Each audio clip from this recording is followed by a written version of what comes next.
Hey there, I'm Ben. I just thought I'd do a quick video to accompany this blog post, as it's fairly interesting to me. Hopefully, you find it interesting too. So, yeah, basically, the setup as it stands, I've just actually updated it since this blog post. So now we have a vertical 32-inch monitor, which is upright. So just going down then the list, we've got the 32-inch BenQ monitor, which is this one here. So this one is absolutely awesome. It's IPS panel. It's beautiful colors, wide enough that you can have two browser windows open at the same time. And more than anything, it's just loads of real estate. So if I want to have loads of windows open, I can. I did look at the ultra wide monitors, but ultimately I didn't choose those because I don't like low pixel density. So I've not seen an ultra wide like 40-inch monitor that has a 4K equivalent pixel density. So you end up being able to see the pixels, and I hate that. I need no pixels. Everyone's used to it now with their smartphones. You can't see the pixels on your screen, and so that I don't want it to translate to my computer setup. iPad, again, this is the worst decision I ever ever made as a business, to buy a 12.9-inch iPad and never use it. I use it for a bit of client website check-in in Safari, because it's always good to check your websites in both Safari and Chrome to make sure there's no problems.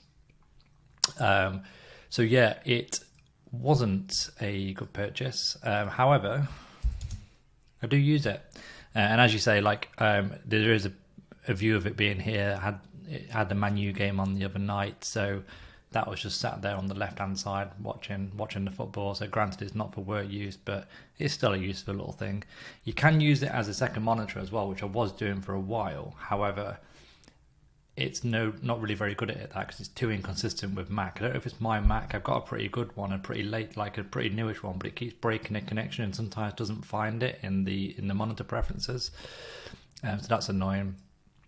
These Linton speakers are the bargain of the century. So these like vintage speakers from 1970, I think they are, 74 or something. I found them in a charity shop. I think they were £50.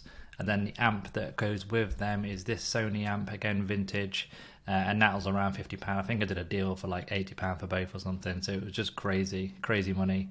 And then I've linked that with a new sub, which just gives it the bottom end just a bit of punch. But I love my vintage audio. I think it just sounds so good, specifically genres like jazz, vocals, guitar solos, that sort of stuff. It just sounds awesome. And that's what I listen to from. That's just my computer audio. So from that, I've also got like a DAC, which converts it's a USB out from my computer, which then converts it into an analog that feeds the amp. And then we've got then we're talking about the Logitech gaming mouse. So this is a wired mouse. I haven't gone wireless yet. I have tried numerous wireless mouses in the past. Mice. And I'm still come back to this one. It's just so good. I've got two now, just in case one breaks. Logitech MX Keys keyboard, again, just really good. Not a lot to say about that really. It's just a great keyboard. BenQ light bar, so this sits on the monitor. I've actually got rid of that now, so you can see it's no longer there. Reason being is I've got a new webcam, and it doesn't allow for both. So I bought this like light thing, which is like quite good for video and stuff. So that just sits on my desk now. Then we've got the Sony noise cancelling headphones. Again, really good. When you're in cafes or anywhere out and about, being able to work with these on is just priceless. It's amazing. Motorized standing desk. So this whole thing now is getting quite heavy actually. This whole desk goes up and down. So I've got 3 different levels: standing, sitting, and then like a almost full standing, but not quite. So like it's just a little bit down.